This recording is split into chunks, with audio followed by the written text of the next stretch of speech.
hermanos. Me llamo Teresa.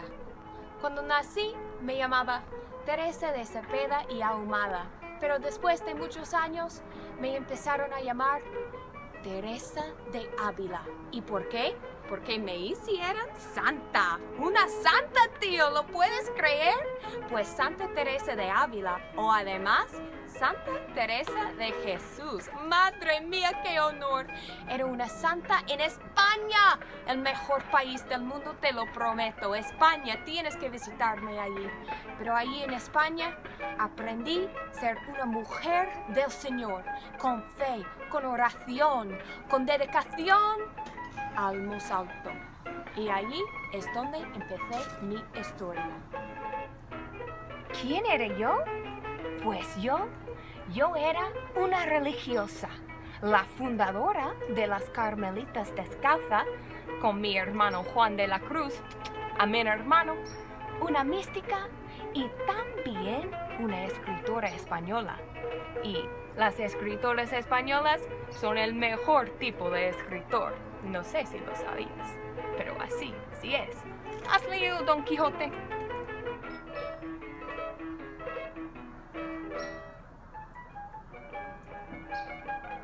Yo nací en mi querida España, como puedes ver, en mi tierra de Ávila, a una familia con raíces judías, pero se convirtieron hace muchos años. Cuando era niña, estaba fascinada con la fe cristiana, especialmente con los mártires, las personas que murieron por su fe en Cristo. De hecho, cuando tenía 7 años, escapé de mi casa con mi hermano Rodrigo y huimos de la ciudad porque queríamos ir a las tierras infieles para poder evangelizarlas. ¿Pero qué pasó? Sí, escapamos la casa, pero poquito tiempo después, mi tío Rodrigo nos encontró afuera del muro de la ciudad y nos llevó de vuelta a la casa. Uy, estaba en problemas esa noche. Pero mi vida no siempre era feliz, corriendo con mi hermano Rodrigo y mi tío. Que va, cuando era muy jovencita, se murió mi mamá.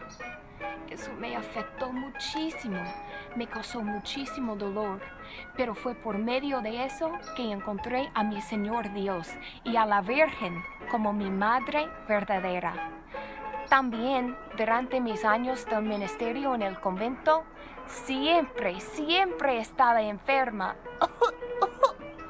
Pero, ¿sabes?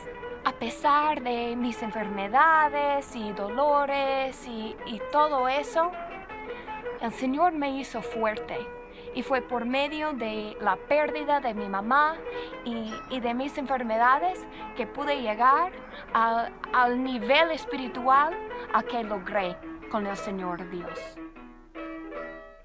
Como ustedes ya saben, soy de España pues, y casi los españoles me hicieron su santo por todo el país.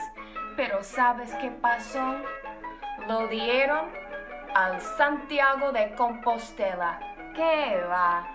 Yo merecía ese honor. Mira, soy más española que en todos, oye. Pero ese santo, como tiene el camino de Santiago, él me ganó. Y él es el santo de España. Pero yo sigo en el corazón de todos los españoles. Y eso te lo prometo. España. Ay, mi cosita mía. Oh, perdón, mi mascota. Pero, ¿quieres seguir aprendiéndome mi vida? Me too! Well, I have 3 of my most famous written works. You might have heard of them. One, my personal autobiography. The other, The Way of Perfection. And finally, and most importantly, The Interior Castle. In all of these, in all of my works, I am aching and yearning to find the deep richness of contemplative prayer, as we say in Spanish, oración mental, so that we could really get to the heart of God, even though we're stuck in these fragile, frail bodies. Later on, you'll get to see some of my favorite quotes that I said ever. They deal a lot with these works. But in all of my works, I like to talk about stages, going deeper into the heart of God, deeper into prayer, going deeper into our souls. In my book called The Interior Castle, I talk about how our soul is like a diamond, a big castle full of reflecting light. And as you go deeper and deeper into the castle, you pass through different mansions. There are 7 of these mansions. Later, we're going to talk about each and every one of them.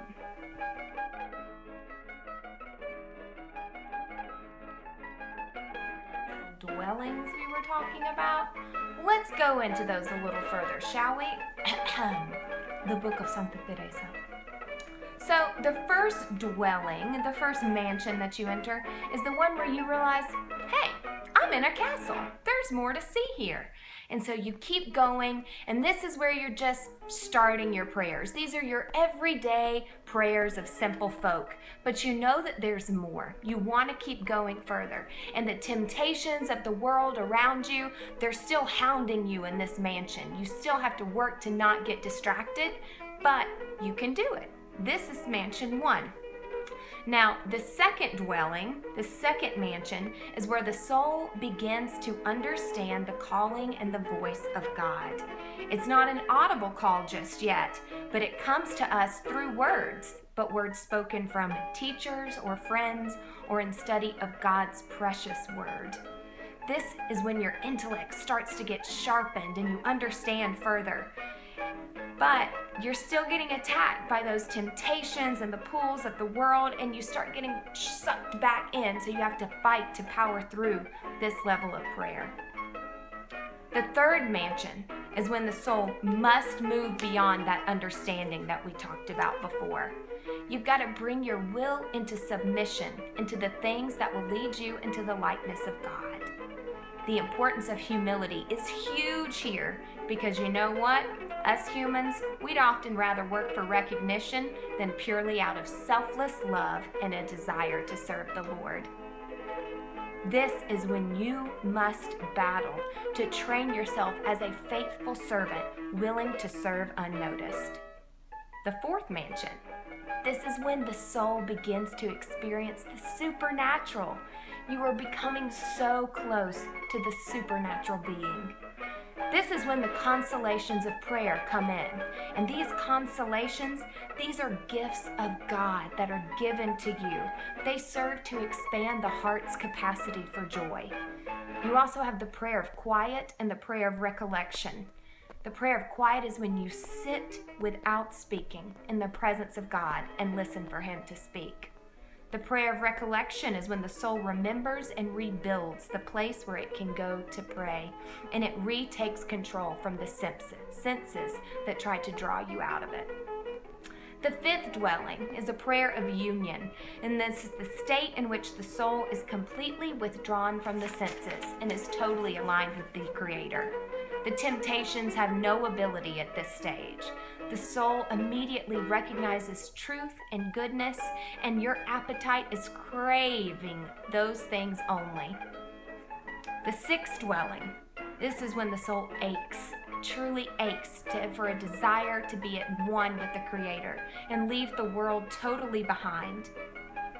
It's wounded when you see others who are not in communion with God, and you ache to be absorbed in worship all the time. You recognize more and more how imperfect you are in the light of God's perfection. The seventh and final dwelling is when the soul wishes for infinite life so that it can serve God forever. Suffering on this rotten earth becomes a true joy, a pleasure even, and is recognized as trifling as compared with the suffering Christ did in giving up His royalty to live poor and die for His beloved. El Castillo Interior is my most famous work, and for good reason. It takes the ick of everyday life and gives practical steps to transcend all of this and be at total union with the diamond that is your soul in the presence of the Lord God. It's the cross.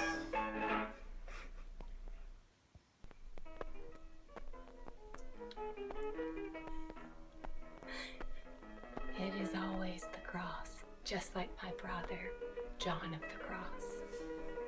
May he rest in peace. Speaking of my brother, John of the Cross, he and we were some rebel rousers back in our day. You know, the Catholic Church did a bunch of things that we just weren't cool with. It was doing things, getting lax, not really following scripture in the way that we believed it should. In fact, my Carmelite order, so many of them were just plain lazy. So I decided to do something about it. I started my own type of Carmelite order. We were the Descalced, getting back to the roots. We took our shoes off, went around without shoes, because we were trying to live a life of true poverty, of true sacrifice for our God. Well, one of these things, they peg us as the Counter-Reformation type, those Protestants. They're the worst. So they were trying to use us against them. But I kept working and working and working for the Descalced Carmelite order. And I established my own, and even though they tried to persecute me and John, we were taken into custody multiple times, I wrote to the Pope, and finally the Pope came to my aid and supported me. And the Carmelite Descalced nuns were able to form. And those are my people. My first convent was de San Jose, or Saint Joseph. You'll see a pic of that. There it goes.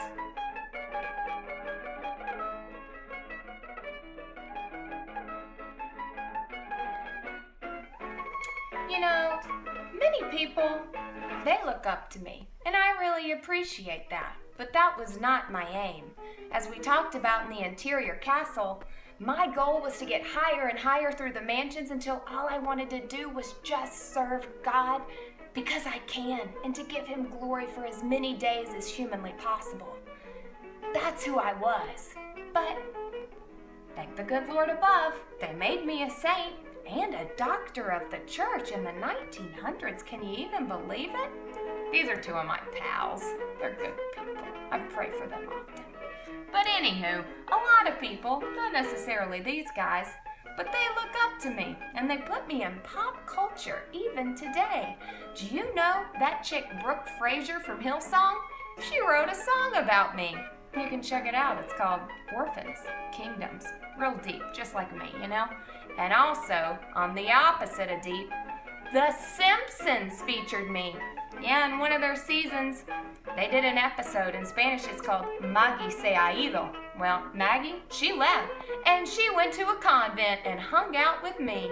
I tell you what, if a Simpson can come hang out with the nuns, you too can live the contemplative life. Okay.